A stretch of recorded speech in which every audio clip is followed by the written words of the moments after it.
Salut à tous et bienvenue encore dans cette nouvelle vidéo YouTube. Alors, aujourd'hui, on reçoit un invité et c'est un invité spécial parce que presque toutes les interviews qu'on a eu à faire, avant ça, c'était avec des traders. Mais aujourd'hui, on reçoit un entrepreneur, un businessman, un homme d'affaires. Et c'est bien aussi parce que c'est quelqu'un qui a un peu fait de trading et ça sera une conversation intéressante qu'on aura avec lui. Donc, cherchez quelque chose à boire ou à manger, asseyez-vous et profitez. Voilà. Donc, salut Yohan. Bonsoir. Voilà, bienvenue dans cette interview. Alors, on va d'abord te demander de te présenter un peu pour la communauté. Ok. Coach Yohan Dao suis-je. Je suis coach en développement personnel, oratoire, stratégie marketing et j'en passe. J'ai été trader professionnel et là je suis dans les affaires. Ok, d'accord. Et bon, est-ce que tu peux, là, c'est vrai que tu t'es présenté, tu es coach en développement personnel. Voilà, je sais aussi que tu es dans le business, les ventes de voitures. Voilà. Et est-ce qu'il y a d'autres business que tu peux mentionner? Oui, j'ai créé une SARL. Je fais quasiment du tout. Je suis dans l'informatique, dans le réseautage, je suis dans le BTP, le forage. Et donc, je suis également professionnel dans tout ce qu'on appelle automobile. Conseil l'auto, diagnostiqueur, je suis tout le temps au port, j'envoie les véhicules sur commande en seulement 5 jours. Et dans ça, je fais venir les matériaux de l'eau de Cotonou. Donc je suis un peu dans l'import-export, la transit et j'en passe. Ok. Bon, maintenant, nous, on a envie de connaître, bon, actuellement, toi, tu es le one, le businessman, l'homme d'affaires et tout. On a envie de connaître un peu le one avant le business, avant les affaires. Donc, parle-nous un peu de one avant les affaires. Qu'est-ce que tu faisais avant d'entrer dans le business? Pour dire vrai, c'est comme si j'étais né dans le business parce que j'ai commencé à faire les affaires depuis ma sixième. Depuis ma sixième, depuis tout petit, j'ai commencé à faire les affaires. Pas parce que je n'avais pas le choix, mais parce que j'avais ça dans le sang. J'avais ça dans le sang et je n'aimais pas aux parents demander de l'argent aux parents. J'aime tout le temps payer ce que je veux avec mon propre argent, sans pour autant qu'on me dise ah, c'est moi qui ai donné ceci, moi j'ai donné cela. Donc ce qui m'a galvanisé a commencé à me parler très tôt en fait. Ok, mais bon, en sixième, tu n'étais pas encore dans la vente de voiture. Non, Tu faisais quel business? en sixième, c'était les business de B2B, B2C, c'est-à-dire, j'ai commencé d'abord par les téléphones portables. Je m'explique, j'étais dans plusieurs groupes Facebook, plusieurs groupes WhatsApp. Alors je pars sur Facebook, un individu peut peut-être publier un téléphone en vente, je capture l'écran de la publication, je prends l'image du téléphone, je republie cette même photo sur plusieurs groupes WhatsApp où je change le prix. Et donc quand j'ai pris dans plusieurs groupes, en moins de 5 minutes, j'ai des interactions où on se voit et puis j'ai répondu en fait. Donc un peu comme un démarcheur, quoi. Tout à fait. Okay. Comme peut l'appeler en griffe. Ok, ok. Mais bon, ça me fait penser à quelque chose. Tu connais Human Kelken? Si, je connais Human Kelken. Mais est-ce que toi, tu as en profité? Beaucoup. J'ai beaucoup vendu sur Human Kelken. J'ai eu beaucoup de profit là-dedans. Et actuellement, il y a plusieurs groupes de Human Kelken en fait. Oui, actuellement, il y en a plein en tout cas. Actuellement, il y en a plein. Donc, tes premiers pas dans les affaires, c'était avec la vente de téléphone et tout ça. Mais maintenant, bon, et comment on dit, tes études et ton entrepreneuriat, parce qu'on sait que tu as fait IAM. C'est ça. Voilà. Déjà, tu as fait quelle filière? Tu faisais quelle filière? Je fais la finance comptabilité. Finance comptabilité. Donc, si tu as commencé les affaires en sixième, c'est que forcément, même en terminale, même, comme on dit, à l'université et tout, tu jonglais forcément entre les deux. C'est ça. Comment ça se passait? Donc c'est ça, je savais juste faire la part des choses. Quand je dois bosser, je me mets à 100% dans les bosses. Et pendant mes temps libres, je tente de faire mes petits business, mes petits compos. Quand il y a un coup qui n'est pas, bon, je dis pas qui n'est pas intéressant, mais qui ne nécessite pas ma présence, je dirais ces petits pots-là, c'est un mauvais conseil, hein. Je dirais ces petits pots-là pour faire de l'argent, afin de bâtir ce que je voulais faire en fait. Et aussi, étant étudiant, pendant mes temps libres, je partais dans les garages pour apprendre la mécanique. Parce qu'après, j'avais prévu de vendre les véhicules. Ok, donc très tôt, tu savais que... Je savais que je voulais vendre les voitures. Donc pendant mes temps libres, je parlais dans des garages pour voir comment est-ce que je reconnais un véhicule en bon état, un bon moteur et tout, avant maintenant de me lancer en fait, dans le domaine. Ok, mais bon, en même temps, j'ai envie de te demander, est-ce que c'est... Déjà, tu dis que tu savais que tu allais te lancer dans la vente de voitures, mais est-ce que il y a quelqu'un qui t'a introduit dans ce business-là, ou bien c'est toi qui te lèves comme ça et tu te dis que bon, je vais vendre des voitures? Déjà, il y a mon grand-mère qui m'a galvanisé. Mais avant ça, je suis un fan des véhicules de luxe. J'adore les véhicules. Donc j'avais pour rêve de posséder les véhicules de rêve. Et comment faire pour l'avoir? Et d'abord les vendre. Là, j'aurais le goût de la chose avant maintenant tenté de me procurer ces véhicules-là pour ma propre personne. Ok. Voilà. D'accord. Donc, parle-nous un peu. Quelle a été ta première vente de voiture? L'expérience, elle est quand même caduque. C'était d'abord quand j'étais en stage avec mon maître de stage, je voulais un véhicule. Ça, tu étais déjà à l'université? J'étais à l'université, je ne lui ai jamais dit que je vendais des véhicules. Bon, je n'avais jamais vendu des véhicules auparavant. Et lui m'a dit qu'il veut un véhicule. J'ai dit que moi je vends des voitures, alors que je n'avais jamais vendu une voiture. Donc c'est le courage qui m'a mené à vendre ma première voiture. J'ai dit que je vends les voitures à tout moment, je fais la route, Cotonou, Burkina, Lomé, Burkina. Mais en ce moment, tu ne faisais pas ça encore? Je ne faisais pas ça d'abord, mais j'avais pour but de le faire. Maintenant, comment avoir mon premier marché, je l'ai dit, je l'ai convaincu, je l'ai mis en confiance en disant que je vends les véhicules. Ok. Sans pour autant payer les véhicules. Ok. Donc il a eu confiance en moi. Il m'a donné un chèque de 5 500 000, c'était pour une Corolla S 2015 par là. Ok. J'ai pris mon courage à deux mains, je suis allé à Lomé. Mais, ok, c'était la totalité de la somme qu'il t'a donnée? J'étais son étudiant préféré. Ouais. Il m'a donné tout le montant. Je suis allé à Lomé, j'ai fouillé, j'ai trouvé le bon véhicule. C'était ta première fois? C'était ma première fois, j'ai trouvé le bon véhicule. Tu avais J'ai fait la mécanique et je connaissais comment trouver un bon véhicule. J'ai trouvé un bon mécanique. Pour être plus sûr, j'ai cherché un garagiste qui est venu diagnostiquer encore. Il a confirmé la voiture. Donc j'ai payé. Donc avant de prendre la route, j'ai fait ma prière. Il dit bon Seigneur, j'ai jamais eu à vendre une voiture. J'ai jamais fait une distance avec un véhicule de plus de 100 km. Mais là, je m'avais fait plus de 1000 km. Comment faire? Je te confie ma vie, je te confie ma route. Et j'ai pris la route comme ça, et je suis arrivé en bonne santé à Ouara, je l'ai livré, il était très content. Et c'est grâce à lui que j'ai eu mon deuxième client, et ainsi de suite. Le ça a grandi. Ok, mais tu as fait quel bénéfice sur cette première? C'est un peu confidentiel. Ok, mais bon, actuellement on sait que tu es dans le business full time, c'est-à-dire que tu n'es plus dans les études. Bon, est-ce que tu as poursuivi tes études jusqu'à la fin ou bien à un moment donné tu as stoppé? Non, j'ai fini parce que j'ai fini la licence en finance comptable à l'IAM, et après j'ai fait le cours en ligne en master 2 en audit et contrôle de gestion. Donc je viens à peine d'achever. Okay. Voilà, donc c'est vrai, il y a les études qui sont là, c'est juste un bonus. Sinon, moi, ma vie c'est d'entreprendre. Ok. Mais quel est l'apport, au stade où tu es, quel est l'apport de tes études dans tes affaires? Actuellement, je suis mon propre comptable. Parce que je sais comment gestionner mon argent, comment gestionner mes revenus et tout. Au lieu de prendre un comptable pour gérer mes business, en fait, l'école nous permet de développer les idées, d'agrandir nos pensées. Mais l'école ne donne pas forcément l'argent. Ça nous permet de nous éveiller. C'est pourquoi il y a souvent des commerçants qui ne comprennent pas le français et qui sont multimillionnaires. L'école, ça éveille juste, ça donne des contacts. Ça permet d'agrandir son réseau de business. Mais ça ne donne pas forcément de l'argent. Donc moi, mon avantage, c'est que l'école me permet d'être ouvert. Par exemple, moi, je vends les véhicules étant professionnel. Parce qu'il y a des gars qui peuvent se lever comme ça, ils vendent les voitures sans connaître le domaine, sans faire l'école. Donc on peut avoir les mêmes stratégies de vente. On peut établir des contrats de vente de véhicules pareillement. Ouais. Moi, je travaille en tant que professionnel. J'ai fait les études. Pendant un vendeur ambulant et bien un vendeur qui a fait l'école, ne peut pas vendre de la même manière. C'est un peu ça. Ok. Bon, là, on parlait justement de ton business dans la vente de voitures. Maintenant, tu dis aussi que tu es coach en développement personnel. C'est ça. Voilà, et j'ai envie de savoir à partir de quel instant tu as commencé avec cette carrière. Depuis les études. Parce que à chaque fois que je fais une formation, je ne pourrais jamais mes documentations ou encore donner les documents, je ne fais pas. Chaque fois, je partage mon expérience de tout ce que j'ai vécu. J'ai commencé à entreprendre depuis très petit. Donc, j'ai accumulé beaucoup de connaissances, j'ai eu beaucoup de défis dans ma vie et j'ai pu m'en sortir. Donc, c'est le cumul de tout cela que je dispense dans mes formations. Et après cela, il y a eu des entreprises qui sont venues dans notre université à IEM pour faire des formations en développement personnel et en art oratoire. J'ai participé, j'ai été le meilleur, parmi les meilleurs entre eux. Okay. On nous a envoyé en Côte d'Ivoire pour faire un mois de formation, pour former les formateurs, pour vendre la boîte au Burkina. Okay. Donc dans ça aussi, j'ai été sélectionné, j'ai été le premier parmi eux. Donc ça a commencé par là. C'est commencé à faire les formations, mais que ce soit sous les gens, Cotonou, Lomé, Côte d'Ivoire, Mali. Et aussi à Accra, j'ai fait une formation là-bas.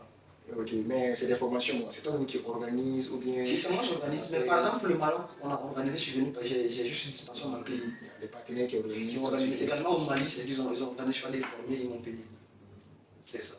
Maintenant, est-ce que, bon, tu dis par exemple que tu as fait une formation en Côte d'Ivoire. Maintenant, j'aimerais savoir, est-ce que, en dehors de cette formation, en dehors des études, est-ce que tu as eu à... C'est pas toi qui formes. Est-ce que toi, tu as eu à suivre d'autres formations ou bien est-ce que voilà, il y a des trucs qui t'ont permis de... Oui, après la formation en art oratoire, on a choisi les meilleurs pour devenir formateur en art oratoire et en développement personnel. J'ai aussi participé à cela. J'étais le meilleur parmi ceux qu'on avait sélectionnés.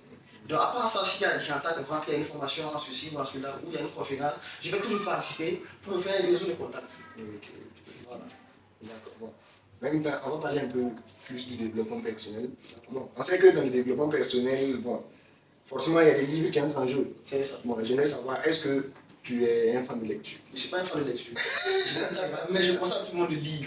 Je ne suis pas un fan de lecture parce que je n'ai pas le temps pour lire tout un document. Je n'aime pas commencer un document, je lis la première jusqu'à la 10e page et je laisse tomber.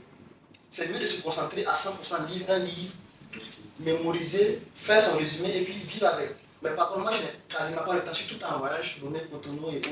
Donc c'est compliqué pour moi d'être au four et au moulin à la fois. Voilà. Mais néanmoins, j'adore regarder souvent des films. Il y a des films en mode romance que je lis, que je suis en fait. Donc cela me permet d'être un peu actualisé sur les documentations en fait. Donne-nous des exemples. Nous, ok, d'abord, moi il y a quelques séries que j'ai eu à suivre qui m'ont un peu aidé. Et je suis l'honnêteté dans le business. Voilà. J'ai d'abord suivi un film sur Père riche, Père pauvre. Ça il y a son document en fait. Ah, Je suis un film en fait sur ça. C'est pas ça a été refait par, je sais pas si c'est des Gabonais. C'est pas si tu as eu à voir, je vais te donner ça après. Je dois avoir ça sur ma clé. Qui m'a un peu galvanisé sur la stratégie marketing en fait, au fond. Voilà, sur comment ne pas se faire taper, comment être honnête, comment suivre un chemin sur le diktat de la rentabilité en fait. Voilà, c'est un peu ça. C'est le seul film ou bien... Non, il y en a assez. Il y en a assez quand même. Bon, moi en tout cas, j'aime aussi beaucoup les films sur l'entrepreneuriat. Il y a plein de films, entre quand tu regardes, c'est pas seulement un film que tu vas regarder, puis bon. Tu vas tirer des leçons de charisme, des leçons sur la vente, sur les affaires, tout ça. Il y a plein de films comme ça que moi j'aime regarder. Et vraiment, il y a des films honnêtement, il y a des films qui enseignent plus que les livres. Tout à fait. Parce que dans le film, tu vois forcément quelqu'un en qui tu peux t'identifier en fait. C'est ça. Tu vois. Et moi j'adore ça en fait. Ok. Maintenant, tu m'as dit aussi que tu étais trader. C'est ça. Bon, ma chaîne là, jusqu'à présent c'était une chaîne 100% trading. C'est ça. Toi tu es le premier, comment on dit, le premier invité avec qui voilà, j'ai décidé de parler business et c'est les autres types de business maintenant. Mais ça ne m'empêche pas de parler quand même de trading avec toi. Donc, parle-moi un peu de tes débuts avec le trading. Moi, ce qui m'a d'abord galvanisé sur le trading, bon, j'ai tradé depuis 2018-2019. Comment tu as connu le trading même d'abord? Je connais le trading grâce à un ami qui a eu à faire une formation à Dubaï, qui est rentré, je le voyais avec des cours, il dit mais qu'est-ce que c'est? Mais c'est qui se fait de l'argent? Je n'avais pas compris. Donc ça fait explication que j'ai eu à comprendre ce que c'est les tactiques et même un peu brosser sur la chose. Donc c'est dès ce moment que j'ai commencé à créer mon propre compte gratuit démo. Tenter de m'exercer un peu, après je suis en réel. Mais je n'ai jamais trouvé le Forex, je suis toujours sur les indices synthétiques. Donc tu n'as jamais trouvé le Forex? J'ai jamais trouvé le Forex. Et pendant que j'étais plus focalisé sur les indices synthétiques, plus précisément sur le PIC 75, ouais, j'ai pu au moins avoir gain de cause. J'ai eu à gérer des comptes, j'ai eu à faire des formations en trading, j'ai eu beaucoup d'élèves qui sont sortis, actuellement qui s'en sortent. J'ai arrêté parce que il y a un moment donné où j'avais envie de brasser ce que j'avais envie de faire dans ma vie. J'adore voyager, j'adore découvrir. Et ce qui m'a poussé à un peu ralentir le trading. Ça ne veut pas dire que j'ai arrêté parce que là, je suis en train de vouloir le prendre encore. Donc tu as fait combien au total, combien d'années dans le trading comme ça? Autour de 4 ans. 2018, 19, 20. Quel était ton plus gros profit? Mon plus gros profit était à, si je ne me trompe pas, j'étais à 42 000 $. Ça, c'était l'argent du compte, c'était le compte d'une personne, d'un client. Voilà. Donc, j'avais atteint ça en espace de 2 semaines. Mais à part ça, souvent on perd, on gagne. Il ne faut pas se flatter. Non, ça c'est clair. Maintenant, bon, on sait que souvent, tu dis que tu as fait de la gestion de compte. On sait que souvent, dans la gestion de compte, là, bon, des fois il y a des soucis. C'est ça. Tu peux capter le compte de quelqu'un. C'est ça. Est-ce que toi, tu t'es déjà retrouvé dans un... Non, moi, avant de gérer le compte d'un individu lambda, on signe un contrat au préalable. Alors, sur le contrat, on stipule la part de tout un chacun. Par exemple, si tu as un montant de $1000 que tu viens investir, on fait un contrat Et si toutefois, quand le marché n'est pas stable, tu peux perdre. Donc si toutefois il y a des pertes, quand j'atteins la moitié de ton investissement, j'arrête de trader. Il faut t'assurer que tu me dises de continuer à trader. Et là, ça se crame, c'est pas de ma faute. Parce qu'il y a un contrat qui stipule tout. Mais si toutefois ça gagne, c'est sur des périodes, une semaine, on fait des partages d'argent. Donc chaque semaine, on prend le bénéfice, on divise en deux, tu as ta part et j'ai ma part. Sans problème. Donc, en même temps, c'est un conseil pour les traders, éviter de faire des gestions de compte sans pourtant établir un contrat. Ça nuit, ça détruit, ça perd la confiance en fait. Ouais, c'est bien. Bon, même si tu as la possibilité d'avoir ton propre capital, l'idéal même c'est de trader ton Tout oui, tout à fait. Ouais. Bon, surtout comme actuellement il y a les profils. Tout à fait. Voilà, le mieux c'est de prendre un compte. Si tu sais que tu prends un compte, tu trades dessus. Actuellement, il y a cette opportunité-là que voilà, les gens ont à leur portée. Ok, maintenant, côté famille, c'est-à-dire comment la famille t'a vu en fait par rapport aux affaires. Est-ce qu'ils t'ont soutenu? Est-ce qu'ils étaient contre? Parce qu'on sait que souvent, bon, ici, en Afrique spécialement, bon, on aime dire aux enfants, aux jeunes, il faut étudier, voilà, il faut te concentrer sur l'école, il faut chercher l'argent, tout ça. Bon, comment ça a été avec... Moi, au début, on pensait que j'étais un voleur ou bien un bandit, ou encore je suivais des gangs. Parce qu'on me voyait tout le temps bien habillé, tout le temps en costume, tout le temps bien habillé, je sentais bien, je partais à l'école. Ouais. Et j'avais toujours de bonnes notes. Mais c'est posé la question à savoir, mais qu'est-ce qu'il fait? Et à un moment donné, j'étais en parlant avec le vieux, parce qu'il bon, ne sait pas ce que je fais. Je ne demande pas de l'argent, mais il me voit toujours bien habillé, il se posait des questions. Jusqu'à ce qu'un jour, il était assis avec ses amis, il m'a vu à la télé, en train de poster, de faire la communication d'une entreprise, et c'est sur la chaîne nationale, la RTV. Donc depuis ce jour-là, il a commencé à s'intéresser à moi, et il m'a posé des questions, il a commencé à me soutenir, pas financièrement, mais pas des conseils. Ouais. Juste ça. Ok, donc la famille était plutôt pour. Ouais, pour. Mais avant, ça ne savait pas. Avant, ils ne savaient pas que je fais des affaires, selon eux, j'étais un bandit. Ok. Bon, mais par exemple, pour quelqu'un actuellement qui est dans les affaires, c'est peu importe le business qu'il fait. Voilà, peut-être c'est le trading, peut-être c'est dans la vente de voitures, peut-être c'est autre business, le marketing et tout, mais que pour qui ses parents ne sont pas trop d'accord comme ça avec lui. Toi, tu as quel conseil par exemple? Non, si les parents ne sont pas d'accord avec ce que vous faites comme activité extraordinaire, c'est-à-dire qui n'est pas en rapport avec les études étudiantines, mais je ne sais pas si vous êtes au lycée ou à l'université, il faut les faire comprendre que vous ne voulez pas être dépendant toute votre vie d'eux. Raison pour laquelle vous entreprenez petit à petit afin de vous détacher un tant soit peu de leur soutien financier. Il faut juste les faire comprendre, c'est le dialogue qui arrange tout. La force n'arrange jamais en fait. Il faut dialoguer, le montrer par A plus B. Ah, je fais ceci, je fais cela. Donc quand il fait ça, je vais avoir ceci, je vais avoir cela. Et donc cela va me permettre de ne plus vous demander l'argent. Il faut juste l'expliquer. Mais en même temps, on sait qu'il y a des parents qui sont trop durs. Ça veut dire que bon, ils ne comprennent pas facilement. Voilà, je connais par exemple des gens à qui on a dit, soit tu arrêtes le trading, soit on te bannit. Tu vois un peu. Dans ce genre de situation, bon, toi tu penses quoi? Si vous avez la conviction que vous aimez trader, si vous avez la conviction que vous pouvez être rentable, si vous avez l'âge adéquat de quitter la famille, quittez la famille. Parce que c'est formateur, ça va vous aider à grandir de mentalité et de vision. Quand je parle d'atteindre l'âge de la maturité, c'est avoir au moins 25 ans. Quand tu as 25 ans, en Afrique, ailleurs, oui, c'est moins de ça, mais en Afrique, quand tu as 25 ans et que tu vis toujours en famille, c'est mal vu, c'est pas normal. Donc quand tu as 25 ans et que tu veux trader, tes parents t'intéressent de trader, quitte la famille. Ok, donc, bon, justement, on va parler de ton cas. Est-ce que toi, tu es resté en famille jusqu'à. Comment on dit? Moi, j'ai quitté la famille à ma deuxième année d'université. Ok, vous avez quel âge comme ça? Je pense que j'avais. Je pense que j'avais 22 ans. 22 ans. Ok. Bon, ok, on va changer un peu de truc. On sait que dans les affaires, il y a des hauts, il y a des bas. Tout à fait. Voilà, il y a des succès, mais aussi il y a des échecs. Tout à fait. Voilà. Et on sait que pour quiconque, c'est-à-dire, personne ne peut réussir à atteindre un certain niveau sans forcément passer par les échecs. C'est un moment très difficile. C'est ça. Voilà. Quel a été dans tes affaires le moment le plus compliqué en fait, qui ont peut-être même te donné envie d'abandonner? Cela m'est arrivé 2 fois. 2 fois depuis que j'ai commencé à entreprendre. La première fois, j'avais d'abord démissionné d'une entreprise où on me payait très bien. J'ai quitté là-bas et une entreprise qui me recherchait, je suis reparti là-bas encore. Moi, particulièrement, je n'aime pas qu'on me donne des ordres. Chacun a sa conviction. Moi, je n'aime pas qu'on me donne des ordres. Et je n'aime pas que je donne mes idées à une personne qui est plus âgée que moi et qui me dit que non, mes idées c'est pour les jeunes et ils veulent toujours appliquer la vieillerie sur des activités marketing. Donc, Moi, ça m'énervait. Donc, j'ai démissionné encore du deuxième poste et j'ai commencé à entreprendre librement. Ça, c'est quand j'ai fini, en fait, à l'université. Ok. Vous voyez un peu. Donc, c'est ça qui m'a...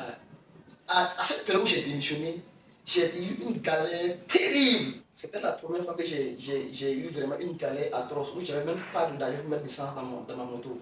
J'ai pas baissé les bras parce que moi, je suis un gars, je suis très très croyant. Je prie beaucoup. Donc, j'ai confié ma vie en Dieu.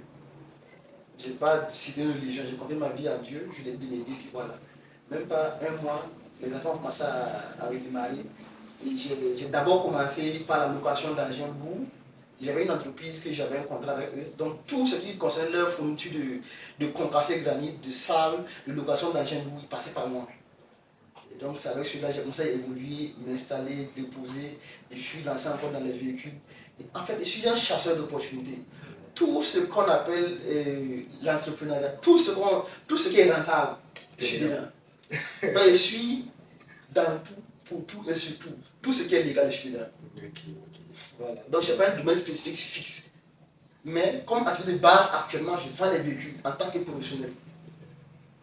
Hormis ça, il y a des activités accessoires telles que l'import-export, la transit, les formations. Quand les entreprises ne veulent pas, il y a des entreprises souvent qui me sollicitent pour former leur personnel en stratégie vestimentaire ou en stratégie marketing. Donc je le fais. Donc c'est quand il y a le besoin que je le fais. Bon, dans tes propos, tout de suite, tu as parlé un peu de la religion. Voilà, je ne vais pas comprendre en profondeur, mais on sait aussi qu'en même temps, il y a des gens aussi qui peuvent dans les affaires ou non, mais qui ne s'impliquent pas trop comme ça dans la religion. Voilà. Donc, selon toi, est-ce que la spiritualité aide dans les affaires? Et aussi, pour quelqu'un, est-ce que quelqu'un peut réussir dans les affaires sans forcément être quelqu'un de spirituel, quoi? Ça veut dire sans forcément être accroché à la religion. C'est pas possible. Tu ne peux jamais réussir dans la vie sans passer par Dieu. Qu'importe ta religion, que ce soit animisme, musulman, protestant, catholique ou voilà, je ne sais pas. Il faut forcément avoir une croyance, sinon c'est pas possible. Parce qu'on n'arrive à l'homme que ce que Dieu veut. Même le Walkman, si vous partez voir un Walkman, s'il fait les histoires bizarres, s'il pète à Dieu, ça va marcher. Même le Walkman dit s'il pète à Dieu, ça va marcher. Toi, tu es qui pour ne pas croire à Dieu? Si tu ne crois pas à Dieu, ça ne peut jamais arriver, c'est pas possible. Il faut avoir une conviction sur une chose, ou sur un être supérieur. D'accord. Donc, on a parlé de ton plus grand échec. Donc, ça serait bien aussi de parler de ton plus grand succès dans les affaires. Donc, quel a été le business le plus juteux, voilà, durant ton parcours? C'est-à-dire, quand tu as fini de faire cette affaire-là, quand tu étais fier, jusque-là. J'ai eu plusieurs business où j'ai été content. Parle-nous d'un business qui a été très juteux. Un exemple. Bon, le business qui a été bien juteux, où ça m'a vraiment plu, c'est quand j'ai payé ma voiture de rêve. Bon, pas payé, mais en business, que je ne vais pas dévoiler ici. Parce que j'avais un véhicule de rêve que je voulais payer. Et je me battais pour l'avoir. Il fallait que je l'aie. Quand je l'ai eu, ce n'est pas les affaires, c'est les affaires. Il faut être intelligent dans les affaires. Il ne suffit pas d'avoir les bras non l'argent, il faut être intelligent dans les affaires. Et dans ça, j'ai pu obtenir la voiture de rêve. Et c'est le business qui m'a le plus touché dans ma carrière. Donc, ça fait souvent, je suis assis comme ça, et je suis en galère. Mais quand je sors, je vois la voiture galérer, ouais, je ne regrette pas. J'ai pu l'avoir. Donc, j'ai toujours quelque chose de valeureux qui est déposé. Okay. Donc, il s'agit d'être en galère. Bien sûr. Non, mais ça m'est arrivé 2 fois. Ok. Non, quand je parle de galère, une vraie galère. Ok. À part ça, parle-nous de la deuxième. La deuxième, il y a à peine moins de 3 mois que j'ai. Non, 2 mois, je dis. Parce qu'avant les 2 mois, les affaires marchaient très très bien. Et à un moment donné, pouf. Et quand tu es entrepreneur, il faut être dur, formé mentalement. Il y a des hauts, il y a des bas. Quand ça ne va pas, ne crois pas que tu as perdu. Il faut toujours prendre tes échecs pour redoubler d'efforts. Pour que ces échecs ne reviennent plus de ta vie en fait. Et ce qui me galvanise à chaque fois, quand j'ai un problème, je dis aïe, c'est temporaire, ça va passer. Je suis un humain, il y a des gars, même, et bon, souvent des problèmes, mais ils ne disent pas. Voilà, donc c'est ça qui me motive chaque fois à aller de l'avant. Souvent, les gens, quand tu dis que tu es entrepreneur ou bien quand tu dis que tu fais un tel business pour eux, bon, en même temps, tu ramasses l'argent par terre. C'est pas comme ça. Or, forcément, il y a des moments, même quand tu es trader, il y a des moments où tu vas faire de grosses pertes. Même quand tu es entrepreneur, il y a des moments où tu vas faire des affaires qui ne vont pas forcément marcher. Tout en bien, tu peux te faire exoquer. Il y a tout un tas d'éléments en fait qui doivent entrer en jeu. Okay. Maintenant, moi j'aimerais savoir quel était ton plus grand atout. Selon toi, depuis que tu as commencé les affaires jusqu'à maintenant, est-ce qu'il y a eu quelque chose que tu trouves que ça a été un avantage pour toi? Un atout qui t'a aidé en fait dans ton développement? L'atout que j'ai eu et que je ne regrette pas et que j'aime jusqu'à présent, c'est la confiance mise en moi par rapport à mes clients. J'adore ça parce que chaque jour que je fais, à chaque fois que je gagne une commande de voiture, à chaque fois que je livre une voiture, et la confiance qui s'agrandit, il y a un réseau qui s'agrandit. Et donc ce qui me plaît bien, c'est que j'envoie une voiture à un individu lambda, cette personne me recommande et ainsi de suite. Donc c'est la seule chose qui m'a vraiment marqué depuis que j'ai commencé à me faire vendre. La confiance qu'on place à la clientèle. Il faut être honnête dans les affaires. Il faut être clair dans les affaires. Il faut être lucide dans les affaires.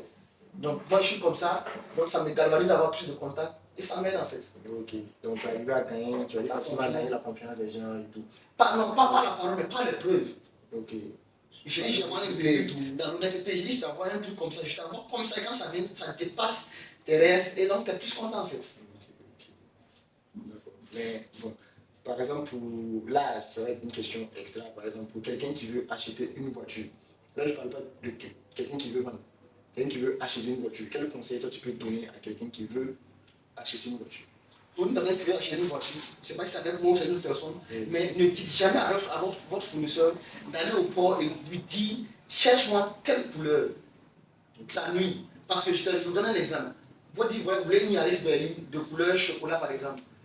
Le fournisseur il prend votre argent, il part au port, il fouille partout, il ne trouve pas de Yaris de couleur chocolat. Il va continuer, il repart à Lomé, il fouille, il n'y en a pas. Quand il tombe sur une seule Yaris de couleur chocolat, mais le moteur n'est pas en bon état. Comme il veut l'argent, comme il va payer le marché, il va payer ça. Et j'ai gagné sa carrosserie, venir vous vendre. En ce moment, c'est vous l'avez induit à vous faire ce chantage-là. Dites-lui juste, je veux une bonne voiture de marque Toyota Yaris, c'est tout. Quand vous précisez votre couleur, ça va pousser le fournisseur à vous envoyer n'importe quoi. Donc c'est le conseil que moi je donne à tous ceux qui veulent payer leur véhicule et éviter d'écouter les mécaniciens qui sont assis à Ouagadougou disant Mobile Kanaka, excusez-moi si je parle de la Mouré, Mobile Kanaka Somaï, ce véhicule est bien, lui il n'est pas bien, lui il consomme. C'est du n'importe quoi. Quand on va payer les véhicules, on ne donne pas un chauffeur, on roule les véhicules nous-mêmes. Depuis le poste au Burkina à Ouagadougou pour livrer, donc on fait plus de 1200 km, on sait comment le véhicule est. C'est pourquoi nous sommes professionnels dans le domaine. Donc les mécaniciens, quand ils veulent user pour avoir de l'argent, ils peuvent vous malmener par rapport à votre client. Ou encore convaincre leur client à payer du n'importe quoi. C'est les routiers qui connaissent les bons véhicules. Non, moi je suis un routier, je vends des véhicules, monsieur routier. Mais en même temps, il y a une question aussi qui me vient par la tête. Bon, c'est qu'en ville, quand tu te promènes, tu vas voir des coins de vente de voitures. Ça veut dire que c'est des voitures qui sont déjà payées, déposées. C'est ça. Et que bon, si tu viens en tant que client, tu viens gérer, puis tu prends ta voiture. Et puis il y a l'autre option aussi qui est de commander. Ce que toi tu fais par exemple. Entre les deux options, quel est selon toi l'avantage et quelle est l'option, la meilleure option en fait? La meilleure option dépend de celui qui veut l'acheter. Ça, c'est un.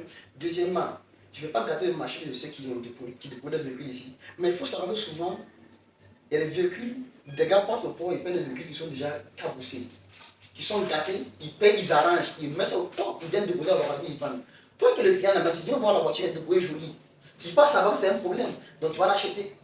Par contre, si tu payes un véhicule par commande, vous savez, si tu payes un véhicule depuis le port, ça va 1100 km par exemple. Si vous avez pu conduire 1100 km à jusqu'à Ouagadougou, parce que le véhicule est en bon état, sans vous allez jamais pouvoir tenir la route. Mais par contre, les gars qui un vendeur de véhicules comme ça déposé à Ouagadougou, je ne dis pas tout le monde, il y a certains qui partent payer, ils roulent, ils gagnent des problèmes de moteur, des trucs comme ça, ils payent, ils arrangent, ils viennent déposer, et puis vous vendez, tu viens payer, tu ne peux pas savoir. Tu roules quelque temps après, c'est le problème. Mais je ne sais pas pour gâter le marché, chacun a son business. À chacun de pouvoir faire son choix. Le problème, c'est qu'il y a un problème de confiance qui est imposé au Burkina. Car parmi les vendeurs, il y a des mauvaises personnes de mauvaise foi qui prennent votre argent et qui disparaissent avec. C'est eux, par exemple, qui gâtent le marché. Mais j'ai un conseil pour tout le monde. Tout le monde n'est pas pareil. Et un vendeur professionnel et un vendeur ambulant, ce n'est pas pareil. Comme le dit aussi, l'aide là, il tu cours mobile. La l'aide là, tu m'en as tout mal, on va pour mobile à Kaïroni. Comment reconnaître un bon vendeur? C'est d'abord pas son didacte. C'est comment est-ce qu'il va vous parler de la voiture. C'est la manière qu'il va vous convaincre, qu'il va vous pousser à payer le véhicule avec lui. C'est son professionnalisme dans la chose en fait. On va voir le visage d'une personne dit lui là il est bon vendeur, c'est pas possible.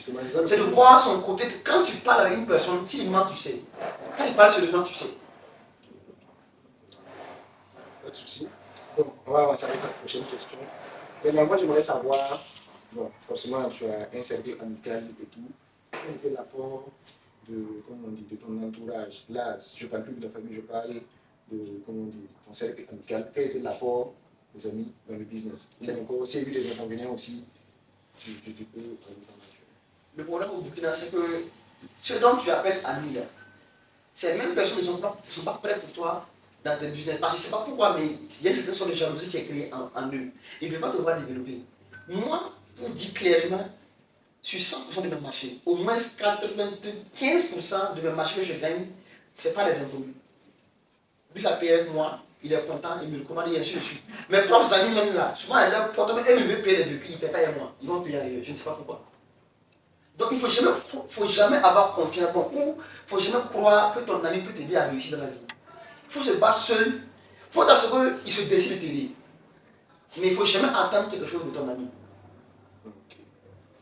D'accord. Maintenant, en même temps, toujours dans le même sujet, bon, on sait que souvent, bon, on fait tous les affaires, on connaît souvent dans les affaires avec les amis, on peut avoir souvent des problèmes. Par exemple, toi, un ami peut te dire, par exemple, qu'il veut une voiture, il va peut-être te donner la moitié de la somme, toi tu vas compléter, aller chercher la voiture, venir te donner, et après, pour avoir l'autre partie de ton argent, c'est tout un problème, tu vois. Donc, des fois, avec les amitiés, on a souvent ces types de situations. Est-ce que toi, tu t'es déjà retrouvé dans une de ces situations? Plusieurs fois, je me suis retrouvé dans cette situation où je prends mon argent, je complète, je paye les véhicules, je vais libérer, pour mon argent, c'est le problème. Mais souvent, je comprends parce que nous sommes des humains. Et tout peut arriver à tout moment. En une fraction de seconde, tu peux avoir des problèmes. Je peux être assis comme ça, j'ai 10 millions. On m'appelle au village, mon grand-père est malade, je donne 9 millions tout de suite. Alors que j'ai prendre une voiture, arrivé, je dois donner 10 millions. C'est une question de vie. Je ne peux pas laisser la vie pour payer du matériel. Donc, on peut être compréhensif. Mais souvent, tu me dis, ah, j'ai eu ce problème, je paye dans quel délai. Souvent, c'est quand ça exagère qui fait très mal. Voilà. Donc, souvent, on est couvert de difficultés comme ça. Et moi, par exemple, je n'ai jamais pris de prêt avec quelqu'un. Je ne prends pas de prêt, je me débrouille, je gagne mon fonds de roulement moi-même, je gère mes business. Pour éviter au maximum les problèmes. Ok, ok.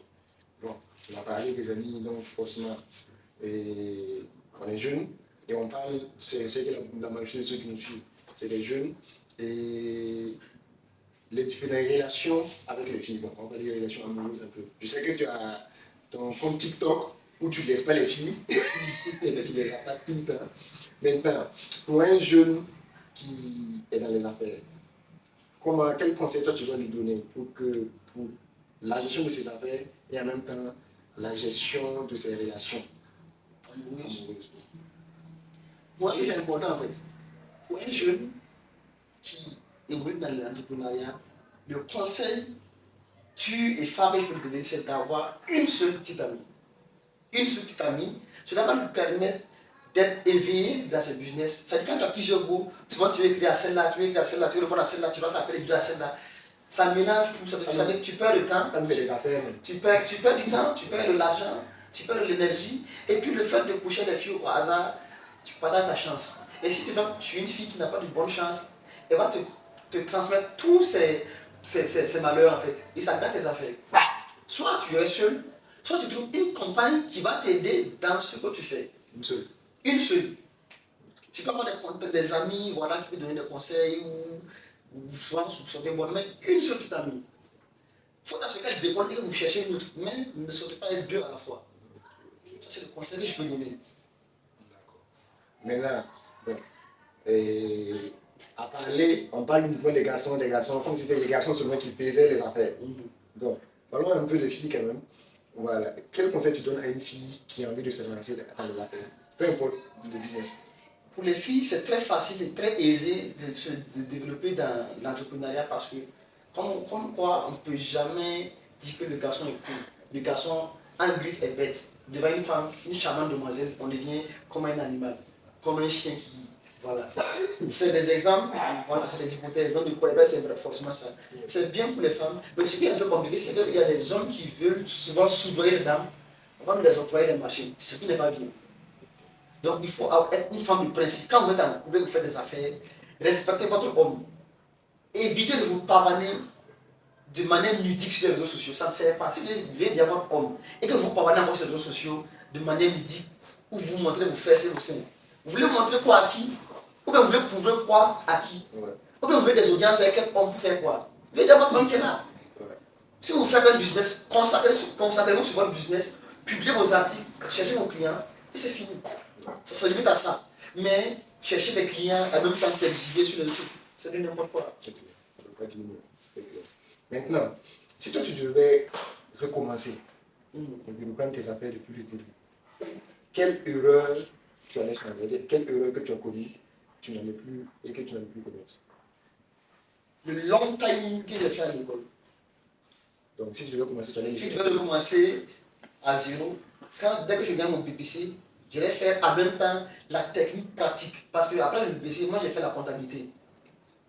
Alors que mon rêve pur, c'était en fait un travail sur le terrain, c'est-à-dire le génie civil, l'électricité, l'électroménager, un truc comme ça en fait. Mais j'ai pas pu opter sur ce choix-là parce que là où j'étais, il n'y avait pas cette filière en fait. Donc j'étais obligé de faire la comptabilité. Donc l'erreur c'était ça. Bon, c'est pas une erreur, mais si je devais recommencer, dès après le BPC seulement, voilà, j'allais me lancer purement technique. Et j'allais continuer dans ça, évoluer jusqu'à atteindre mon objectif. Voilà. Mais je ne regrette pas mon choix, hein, je ne regrette pas, ça m'aide beaucoup. justement dans la comptabilité. C'est ça. Ok. Maintenant, pour un jeune qui veut débuter dans le business, c'est-à-dire quelqu'un qui est débutant, il ne fait rien pour le moment, et qui veut se lancer dans le business, quel conseil tu donnes? On va dire un jeune qui est aussi dans les études, mais qui veut se lancer dans le business, quel conseil tu donnes? Ce que je peux donner comme conseil, c'est de ne pas mettre en tête que entreprendre, c'est forcément avoir de l'argent plus tard ou plus vite. Un entrepreneur n'est pas forcément riche. Okay. L'entrepreneur, c'est celui qui a le plus de problèmes. L'entrepreneur souffre que le fonctionnaire. Quand le fonctionnaire se couche, il se lève, il va travailler. Chaque fin du mois, il a de l'argent. Alors que l'entrepreneur, il n'a pas le certitude que chaque fin du mois, il doit avoir de l'argent. Non, par exemple, il y a des charges fixes mensuelles, inévitables. Mais je ne suis pas sûr d'avoir l'argent demain. Mais je suis obligé de prendre des engagements. Je paie la maison, je fais ceci, je fais cela. Mais je ne suis pas sûr d'avoir une rentabilité certaine demain. Mais je prends le risque de le faire. La nuit, pendant que le fonctionnaire il dort aisément, non, on est couché devant la télé. Avec le téléphone, on te pose sur le coin même pas. Je réfléchis. À comment faire pour avoir de l'argent demain? Donc, ce n'est pas une chose facile. Ce n'est pas une tâche facile d'entrepreneuriat. C'est très compliqué, mais il faut être carré dans la tête. Il faut avoir des objectifs primordiaux. Il faut être aisé. Il faut savoir faire la part des choses. Et moi, je suis l'homme en multi-casquette. Je fais beaucoup de choses dans ma vie. J'ai trop fait. Sans vraiment me vanter, j'ai trop fait. J'ai vu beaucoup de situations où j'ai pu m'en sortir, où j'ai pas pu m'en sortir, mais j'ai même pensé que j'ai perdu. J'ai toujours appris. Je ne gagne jamais. Soit je gagne, soit j'apprends, mais je ne gagne pas. Tu ne perds jamais. Je ne perds jamais. Soit tu apprends. Soit je gagne, soit j'apprends. Bon, tu as sorti une phrase sur laquelle je vais un peu t'attacher. Tu as dit, entreprendre, un entrepreneur doit forcément être riche. Bon, est-ce qu'au stade où tu estimes que tu es riche ou bien... Non, je ne suis pas riche. Dis la vérité. Je ne suis pas riche. Dis-nous la vérité, on connaît. Non, non, ça dépend de la persuasion de l'état de richesse que toi tu veux. Peut-être selon toi, avoir 10 millions c'est riche. Okay. Et que selon moi, c'est atteindre 100 millions que je suis riche. Donc on n'a pas la même manière de voir le terme richesse. Okay. Moi, je ne suis pas riche. J'espère devenir riche. Okay. Et quand je parle de richesse, ce n'est pas côté financier, c'est côté mental, côté social, côté harmonie. Donc justement, comment tu définis le succès? Selon moi, le succès, la réussite dans la vie d'un homme, c'est d'avoir une femme, un enfant, marié légalement, avoir le minimum vital, subvenir aux besoins de la famille, c'est ça la vie. Tu peux avoir 10 milliards sans pour autant être heureux. Okay. Sans pour autant avoir le succès. Le succès, ce n'est pas de l'argent uniquement. Moi, mon numéro auparavant, c'était ça. Dans ma vie, c'est l'argent, l'argent. Je n'ai pas de relation sociale, je n'ai pas d'amis. C'est l'argent, l'argent, business, business. Souvent, mes amis m'invitent des choses où j'ajoute de l'argent, je les vends. Parce que dans ma tête, c'est de l'argent. Tellement on m'a mis dans la tête que sans argent, on s'en fout de toi. Okay. Donc, c'est maintenant que je commence à comprendre, à ouvrir les yeux. Et je sais que tout ne se base pas que sur l'argent. Il y a le côté social qui est là. Okay. Voilà. Donc ça, c'est un conseil qui est très très important. C'est ça. Voilà. Maintenant, pour quelqu'un qui veut se lancer dans le business de voiture, comme toi, quel conseil tu peux donner? Le conseil, c'est d'abord ne jamais se décourager. Parce que moi, au début, chaque fois que je publie, il y a des gars qui sont venus me voir, d'abord je vais vendre les voitures comme toi. Comment faire? Je dis, bon, tu sais, je te mets dans un canal, chaque fois je vais publier des véhicules. Toi, à ton tour, tu dispatches dans tous les réseaux sociaux. Il faut chaque jour avoir des images de voitures sur ton statut WhatsApp et Facebook. Il faut galvaniser tes contacts, que ça arrête de disant que tu vends des voitures. Mais les gars, non, ils mettent des véhicules chaque fois, une fois, deux fois, une semaine, 2 semaines. Il n'y a pas de clients, ou bien des clients qui ne sont pas sérieux, ils se découragent, ils laissent. Non. Moi, mes débuts, ce n'est pas comme ça. Chaque fois que je mets des images du véhicule, je publie partout.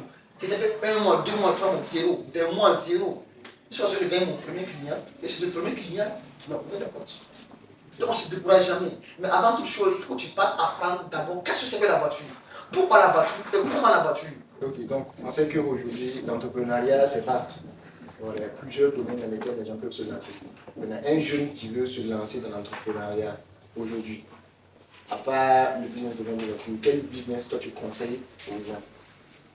Bon, 10 conseils en fait, un business, un individu lambda qui veut entreprendre, c'est de l'envoyer des mains en douce. Je m'explique. Si je te dis par exemple, paye les mèches des femmes, vends-le. Si tu le fais, ça ne marche pas, tu dirais c'est moi.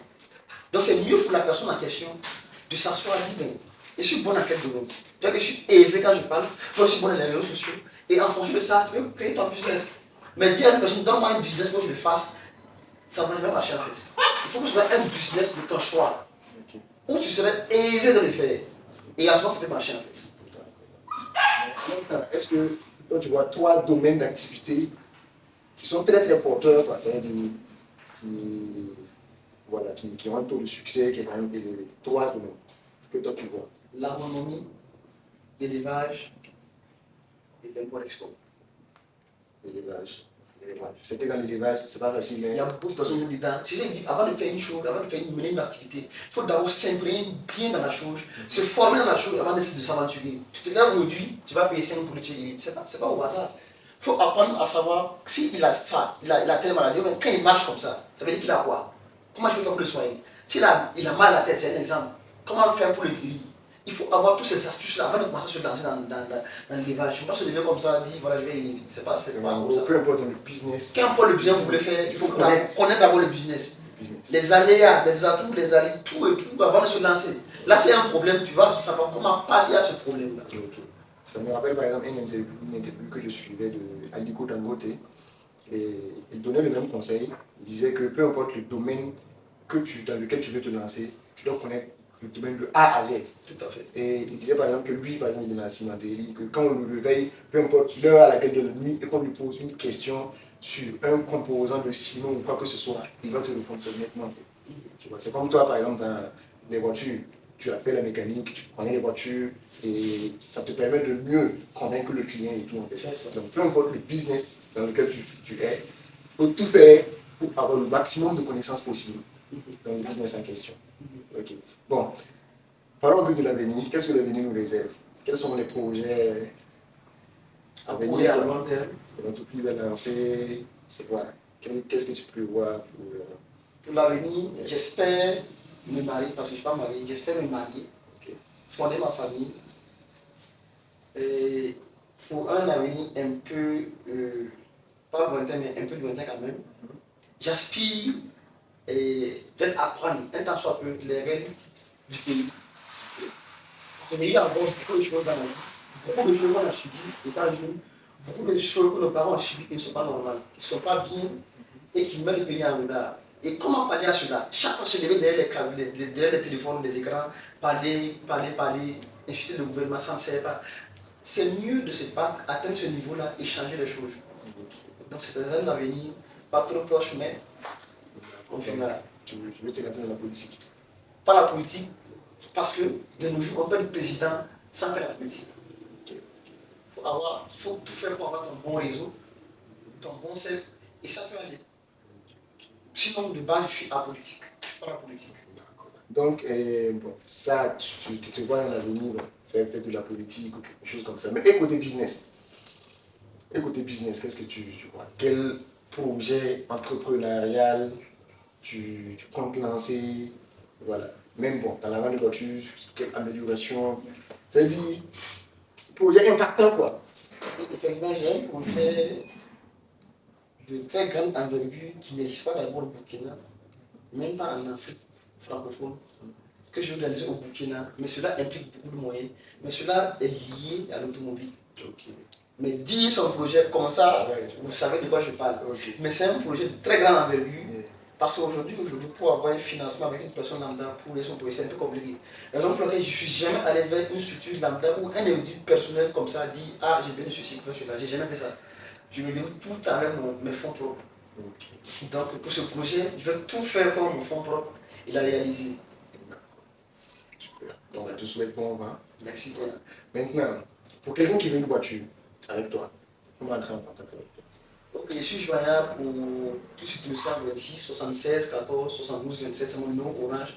Que ce soit au national ou à l'international, le numéro passe toujours. Je dis bien le plus 226 76 14 72 27 ou bien le WhatsApp du plus 226 71 00 06 68. Ok, Je répète, 71 00 06 68, c'est le WhatsApp. avec plus 226. Plus 226. Ok. Et sur quel réseau social on peut te suivre?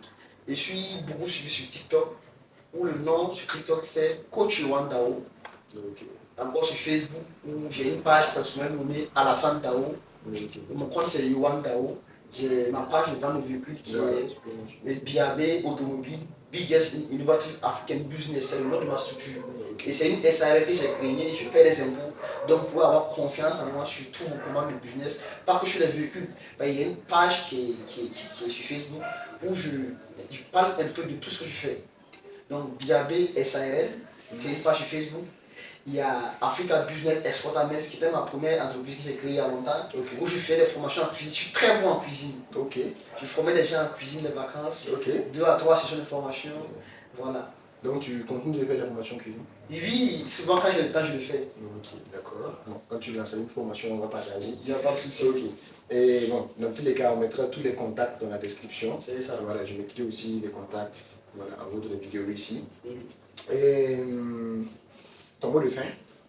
Bon, moi j'ai un conseil spécifique pour les jeunes. Ok. Évitez de divaguer ou évitez de publier tout le temps vos vies sur les réseaux sociaux. Ça reste. Faut vous lever aujourd'hui, critiquer une personne lambda. Et un gars va capturer ça ou enregistrer. Et dans 10 ans, quand vous aurez besoin d'un poste dans une entreprise ou une ONG comme ça, on fait ressortir ça, c'est foutu pour vous. Donc faites attention, surtout les femmes. Vous publiez souvent vous dites n'importe quoi. Vous divaguez, vous insultez sur les réseaux sociaux, vous exhibez le corps. Ça reste.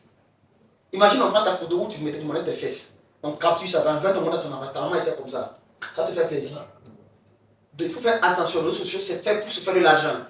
Ou se faire du social, mais bien, pas de mauvais côté. Ça c'est un. Deuxièmement, je m'adresse aux garçons. Habillez-vous bien. Le premier CV d'un homme, c'est son apparence. Le premier CV d'un homme, je répète, c'est son apparence. Toujours bien habillé, bien coiffé, bien chaussé. Ça tique celui qui est vers toi. Ça tique ton interlocuteur, ça tique les entreprises ou encore ça tique tes partenaires. Quand tu es habillé bien, tu sens bon, on a besoin de toi, on veut savoir, mais c'est qui ce gars-là? On s'intéresse à toi. Moi, quand j'étais étudiant, du lundi au dimanche, je suis en costume. Pas parce que j'ai l'argent pour les costumes, parce que j'ai fait un programme. Chaque semaine, j'ai fait un costume. Je prends un costume. C'est pas mes affaires. Du lundi au dimanche, je suis en costume.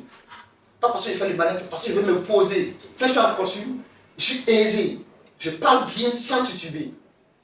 Je n'ai pas honte de moi. Et ça impose de respect vis-à-vis des parents ou des partenaires. Mais quand tu habilles souvent en jean, quoi, c'est bien. Mais tu ne peux pas impacter tout ton environnement. C'est juste une portion que tu peux impacter. Mais quand tu es bien habillé, c'est tout le monde qui impacte. Que ce soit les jeunes, les vieux, les entrepreneurs et tout en fait. Donc le conseil, c'est de bien s'habiller, bien chausser, sentir bon et voilà. Donc en gros, la vie ne fait pas le moine, mais grâce à la vie, on reconnaît le moine. C'est un peu ça. C'était un plaisir pour nous de t'avoir. Plaisir partagé. C'est un honneur pour moi que vous voulez porter votre choix sur ma modeste personne, qui suis petit pour l'instant, qui tend à vouloir être grand. Vraiment, bon vent à ton entreprise, bon vent au trading et confiance. Il y a des personnes qui sont dans le trading pour vous arnaquer, mais il y a de bonnes personnes. Une personne qui se publie, une personne qui parle de sa structure, une personne qui fait des formations en live, donne aussi chez lui son entreprise et confiance en lui parce que c'est pas comme les gars qui se cachent derrière la caméra et ils parlent, ils baliverent. Quelqu'un qui se montre partout n'a pas peur parce qu'il ne veut pas vous faire du mal, il ne veut pas vous arnaquer. Donc, vous faites confiance, vous passez faire vos formations en trading avec mon cher ami et ça va payer. C'est un peu ça. Merci à vous d'avoir regardé cette vidéo. J'espère que vous avez aimé l'interview. Si c'est le cas, likez la vidéo. Si vous n'êtes pas abonné à la chaîne, abonnez-vous, partagez la vidéo à vos amis que vous estimez que c'est important pour eux de voir ça. Et rendez-vous dans une prochaine vidéo.